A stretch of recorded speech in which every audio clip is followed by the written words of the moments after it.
Bienvenue dans le jour 19 de notre défi 21 jours de prière pour ta guérison. Tu l'as compris, la guérison, ce n'est pas seulement dans ton corps. Dieu veut que tu sois en bonne santé dans toutes les sphères de ta vie. Voilà pourquoi j'ai pris le temps durant ce défi d'aborder plusieurs sujets sur la guérison. J'ai créé ce défi pour t'aider à prier autrement, pour t'aider à penser autrement et surtout à vivre et non survivre.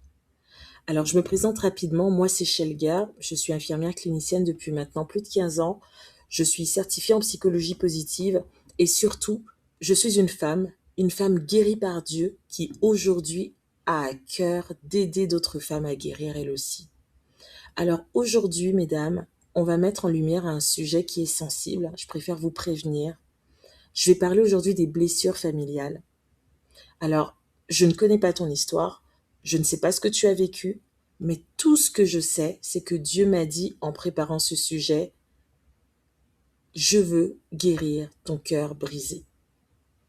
Alors, je m'exécute, je t'invite à t'installer confortablement, peut-être prendre une bonne respiration et laisse le Saint-Esprit faire son travail en toi aujourd'hui. Si tu es prête, c'est parti. Tu sais, ma sœur, beaucoup de femmes pensent qu'elles n'avancent pas dans leur vie parce qu'elles n'ont pas la bonne méthode. En tout cas, c'est ce qu'elles me disent. Mais ça, c'est mon opinion. Ne pas avancer, pour moi, en tout cas, c'est pas un symptôme et c'est pas une maladie. Ok? Le vrai blocage que j'ai compris se trouve en fait beaucoup plus en profondeur, beaucoup plus loin qu'elle ne le pense. Ça peut aller jusque dans l'enfance. Tu sais, derrière beaucoup de blessures familiales, il y a des moments où il y a des phrases qu'on n'a jamais pu oublier qui sont restées gravées dans notre mémoire. Certaines femmes ont grandi dans des maisons où, à chaque fois qu'elles faisaient une erreur, on le pointait du doigt, on le critiquait. On leur disait toujours pourquoi tu fais pas comme un tel ou une telle. Et à force d'entendre ça, elles ont appris à avoir peur, peur qu'on les voie, peur de se tromper, peur de faire quelque chose, tout simplement. Ou encore, il y a d'autres femmes qui ont grandi dans des familles où on se moquait d'elles. Quand elles avaient une idée, qu'elles arrivaient, qu'elles étaient toutes contentes, toutes joyeuses, avec un dessin ou qu'elles racontaient un rêve, un peu comme Joseph. Et puis là, on, on lui répondait, mais t'es pas sérieuse, qu'est-ce que tu racontes? Arrête de dire n'importe quoi. Et puis, ça enfermait cette petite fille. Elle avait peur maintenant de raconter les rêves qu'elle avait dans le cœur ou les idées qu'elle avait dans la tête. Et c'est comme ça qu'on a éteint tranquillement la lumière de cet enfant. Un autre exemple que je pourrais te donner, et tous les exemples que je te donne, c'est des exemples qui sont vrais, des histoires que j'ai entendues. Certaines femmes ont même été ignorées. Quand elles pleuraient, quand elles disaient que ça n'allait pas, on leur disait tout le temps, arrête d'être sensible, arrête de faire ta chochotte, tu exagères toujours. Et c'est comme ça qu'elles ont appris à se taire, même quand elles souffraient. Je peux te donner encore d'autres exemples. Il y en a des femmes qui ont grandi trop vite parce qu'on leur a demandé d'aider, de porter, de s'occuper des autres, des plus petits, qui sont, ou d'autres personnes, peut-être leurs grands-parents, ou peu importe, alors qu'elles-mêmes, elles étaient que des enfants. Ça fait qu'elles n'ont pas pu grandir comme elles auraient dû grandir. Elles ont porté beaucoup de choses toutes seules.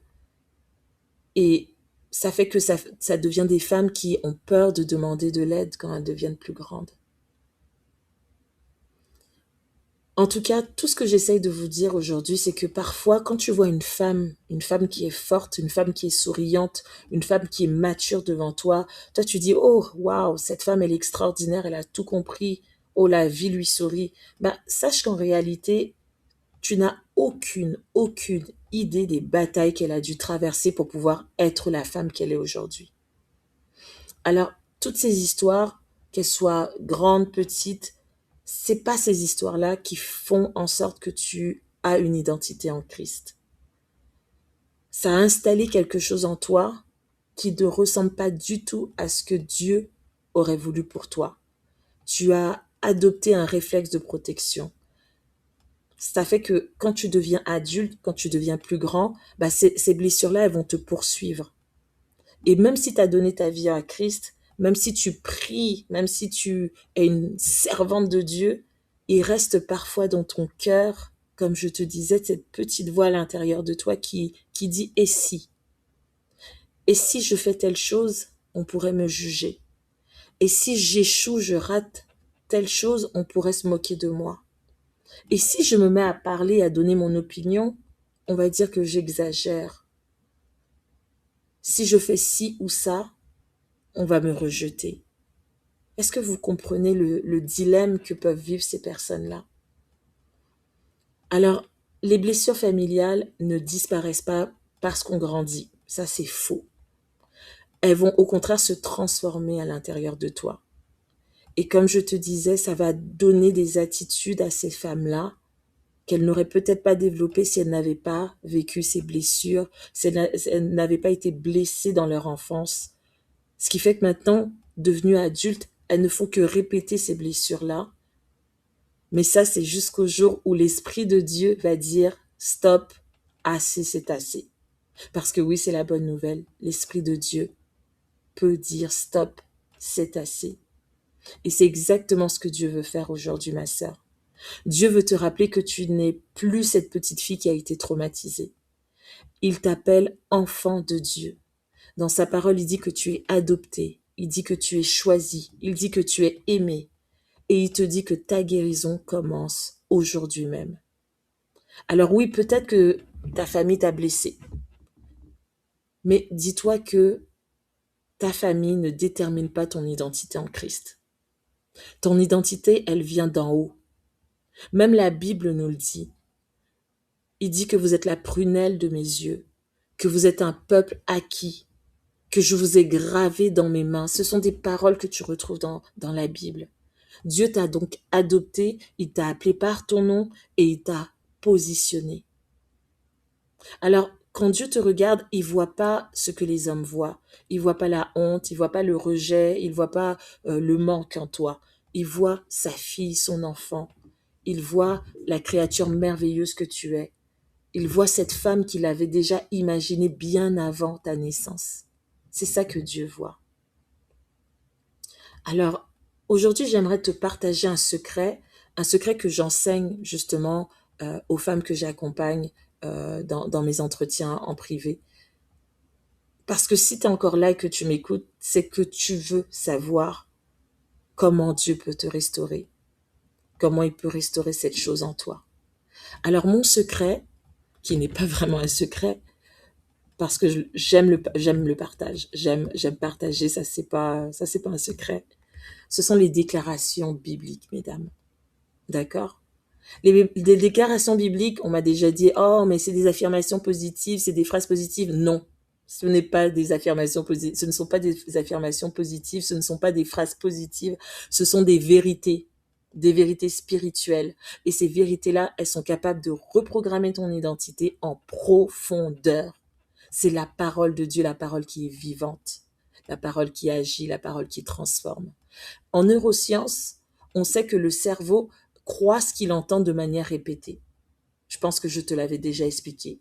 Il va donc modifier ses connexions selon la parole que tu vas méditer. Donc, plus tu médites la parole de Dieu, plus ton cerveau va les enregistrer, les encoder à l'intérieur de toi et en faire une vérité. Alors, c'est comme ça que ton identité se reconstruit. Par la répétition, par la méditation de la parole de Dieu, tu répètes jour et nuit. Et Dieu le savait déjà justement, dans sa parole, il dit, médite la parole jour et nuit. Il dit, médite la parole jour et nuit. Il dit que la vie et la mort sont au pouvoir de la langue. Donc tu vois que Dieu avait déjà prévu de toute éternité ce médicament pour toi. Quand tu déclares la parole de Dieu, tu ne changes pas la réalité du tout au tout, mais tu fais une alliance éternelle. Tu t'associes en fait avec ce que Dieu a déjà proclamé dans ta vie. C'est puissant. C'est pas une théorie, c'est pas quelque chose de farfelu, c'est la guérison spirituelle. Dieu avait déjà prévu la guérison pour nous depuis le commencement. Et justement, les déclarations bibliques vont contrecarrer toutes ces blessures familiales que tu as pu vivre et qui t'ont enfermé jusqu'à aujourd'hui et qui te font croire que tu n'es pas assez, que tu n'es pas capable, alors que Dieu dit le contraire, encore une fois, ma sœur, il dit que tu es choisi, il dit que tu es aimé, il dit que tu es capable, il dit qu'il te veut. Et plus tu répètes ces paroles-là, plus ton cerveau va finir par le croire et ton âme va être en paix, ton cœur va finir par guérir, parce que Dieu pense les cœurs brisés. Alors, aujourd'hui, ce que je vais faire quelque chose un peu différent. Je vais mettre dans les commentaires, vous allez le voir en dessous de la vidéo, je vais vous mettre dans les commentaires une prière. Une prière que, c'est pas moi qui l'ai écrite cette prière, c'est une amie qui est chrétienne et psychologue, à qui justement j'avais fait part de toutes ces observations et puis on avait discuté, puis je lui ai dit comment je pourrais aider ces femmes-là quand je les accompagne, parce que là c'est très profond là. Comment je pourrais les aider? Puis là, elle m'a écrit ces prières-là, et c'est cette prière que je partage aujourd'hui avec ces femmes et que je te partage volontiers également. Je vais le mettre sous la vidéo. Donc, n'hésite pas en fait à copier cette prière, l'écrire dans ton carnet de prière et la garder pour toi. Tu auras seulement à poser ta main sur ton cœur et lire la prière doucement, et tu laisses le Saint-Esprit de Dieu faire ce qu'il a à faire en toi, c'est-à-dire te guérir, penser les blessures de ton cœur. Donc, tu n'auras qu'à utiliser cette prière pour faire ce travail de transformation. Alors, ma sœur, merci beaucoup d'avoir été avec moi dans ce jour 19. Je remercie le Seigneur pour ta vie. Et je veux dire aussi, il y a plusieurs personnes qui ont rejoint le défi en cours de route. Pas de panique, d'accord? Allez-y à votre rythme. Les vidéos sont disponibles. Vous pouvez reprendre le défi 21 jours à n'importe quel moment. Je dis bien n'importe quel moment. Si tu veux reprendre ce défi de prière, par exemple au début de l'année, fais-le. Il n'y a pas de problème, c'est une base sur laquelle tu peux t'appuyer. Réutilise ce défi à n'importe quel moment, n'importe quelle saison que tu veux de ta vie dans l'année. Reprends ces 21 jours, tu as une base et tu pourras rajouter ce que le Saint-Esprit va te communiquer durant ton temps de prière et de jeûne. Si tu peux aussi faire un jeûne au travers de ça, ce sera encore mieux. Alors vraiment, merci encore une fois d'avoir suivi ce moment avec moi. Si ce message a touché ton cœur aujourd'hui, ma sœur, s'il te plaît, écris dans les commentaires « Dieu me restaure ». On va dire « Dieu me restaure » cette fois. Écris dans les commentaires juste en dessous. Et surtout, surtout, partage cette vidéo à une sœur en Christ qui a encore à l'intérieur d'elle des blessures et qui n'ose pas en parler, qui n'ose pas les nommer, mais que tu sais qui souffre à l'intérieur d'elle. Partage cette vidéo. Je ne sais pas comment ça peut faire du bien. Le Seigneur a dit qu'il veut guérir un cœur et toi, tu peux être utilisé justement pour que cette sœur que tu aimes soit guérie de ses blessures familiales. Alors demain, on continue ensemble. Demain, c'est le jour 20. Oh my God. Demain, c'est le jour 20. Alors, merci encore une fois. On se voit demain. On marche ensemble. On continue ensemble. Que le Seigneur vous bénisse. À demain. Bye bye.